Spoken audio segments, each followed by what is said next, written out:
Hey, just wanted to do a quick review of tonight's raid and just go over some things that I think that we can improve on as a raid. And first and foremost, I just wanted to say, especially for you warriors and just the melee in general, um, look at the speedrun notes on the Discord and copy paste it onto like a file and then have it on your screen so you're able to see it. Memorize it if you can, and just mentally go through the steps of the run so you know exactly what you're doing when you get inside the instance. Um, every boss we go to, every mob we go to, you know exactly what to do, how to position yourself, what equipment to have on, what cooldowns to use, and so on and so forth. And this will help us a lot. All the officers and class leads have put all their knowledge together to try and write this as precise as possible, and we want you guys to use them. Okay. And for the first boss, all the melee, particularly the warriors, because their PvP trinkets can get out of stuns, you want to have that equipped. You can probably have your 2 DPS trinkets on during the ad phase, and you get out of combat, you can put on the PvP trinket, but it's not that much of a DPS loss because you're just killing ads for the first phase, so you can just keep it on for the whole duration of Razor Gore. So you have that on, and once we get to Razor Gore, you aren't using any cooldowns. You're not using Blood Fury. You're not using Death Wish. None of that. And so if we look at Razor Gore, and if we look at should be under, yeah, here we go. Okay. Alright. So this is the list of everybody that got hit by Razor Gore's War Stomp. You can see right here. We filter by warriors.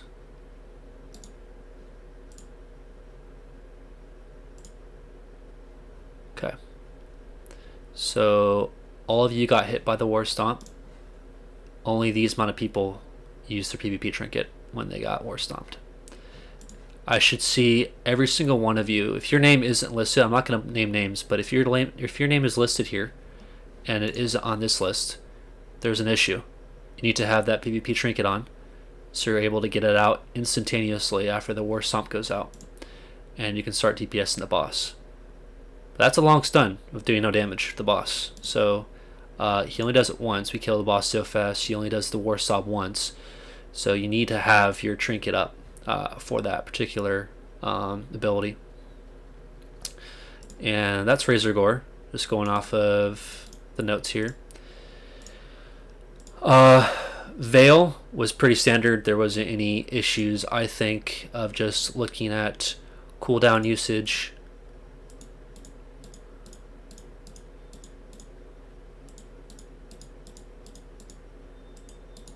Yeah, I think it looks pretty good. Yeah, Caduce, you could have used Death Wish a little bit earlier there. You know, the play is you Diamond Flask about 5 seconds prior to the pull, because the boss dies within 30 seconds, so it's not a problem. Diamond Flask 5 seconds before the pull. As the boss is pulled, you Blood Fury, Death Wish. You do all of your abilities first, so you give Typo some threat lead, and then you start going ham. You start Bloodthirsting, Whirlwinding, Heroic Striking. If you're being competitive with Typo for threat, you can start Cleaving if you like. It is about 20 threat less than Heroic Strike, so it's not substantial, but it is technically less threat using Cleave instead of Heroic Strike. But with Typo's threat output, he did pretty sick threat on Veil. It really shouldn't be an issue. He's also popping Wreck. So yeah, don't be afraid to go hard and use Heroic Strike. And if the boss gets to about 10% and you're looking really close to pulling the boss, just pop a lip. The boss is going to die within 5 seconds, so just pop a lip, you're good to go. We don't have the Breadlord log for some reason. It was really a scuff pull. It's hard to really analyze that because there were some issues with the rogues and the boss pulled, but we're still learning as a team. We're still learning, so I'm not too upset about that. And then looking at Fire Maw.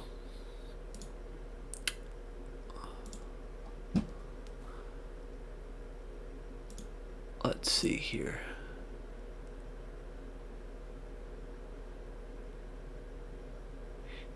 Yeah, it's tough to really dictate when to use Death Wish without our raid having world buffs, but ideally with world buffs, we Death Wish right at, well, we really shouldn't have it off of cooldown because we use it on Broodlord 80%. He burns so fast. But you should Diamond Flask on pull. On pull, Diamond Flask. Make sure you have your Juju Ember up for the extra 15 NR or FR.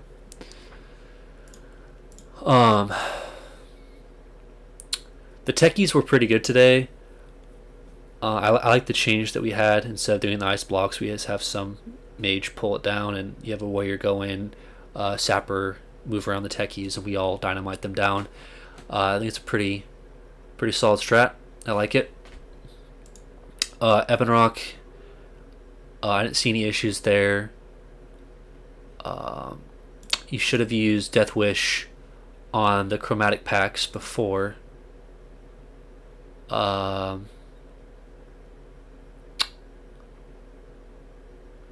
I have no idea where they would be on this, but yeah, you would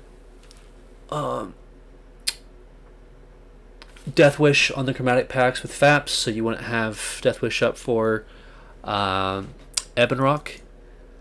But we were going so slow, it came up around, I think, 40%. Not towards the end. I just used it. So did you. That's okay. Flame Gore. You should have had it up by then, but you probably should have saved it for the chromatic packs. So I realized it wasn't a speed run. We had lost a lot of world buffs and stuff, so we weren't doing the exact same strategy as we would on a normal speed run. That's fine. But the chromatic packs, we didn't have really any issues today from what I can remember. The first chromatic pack I think was pretty solid. I think we had Can Tank die, he just wasn't healed, so that was an issue. But other than that, it was really smooth. There was no whirlwind, so we got lucky. The second chromatic pack, I don't think we had any issues either. I think we had one that was blue, so they were put asleep every so often, but that wasn't too bad. Yeah, just make sure that you pre-pop Faps and Death Wish on the chromatics to kill them instantly.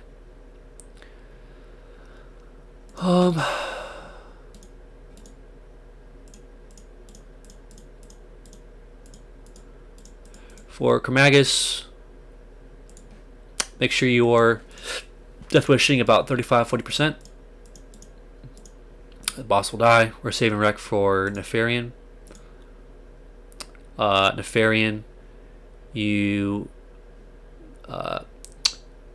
can pop Blood Fury. I mean, with full world buffs, we won't kill the boss in over 2 minutes. He'll be killed in like a minute and a half.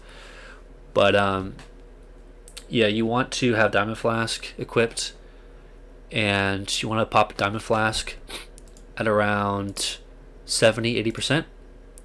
I would say about 75% to play it safe. It's a good round number to use it at. The boss will die about a minute out from there. That's on a speedrun setting.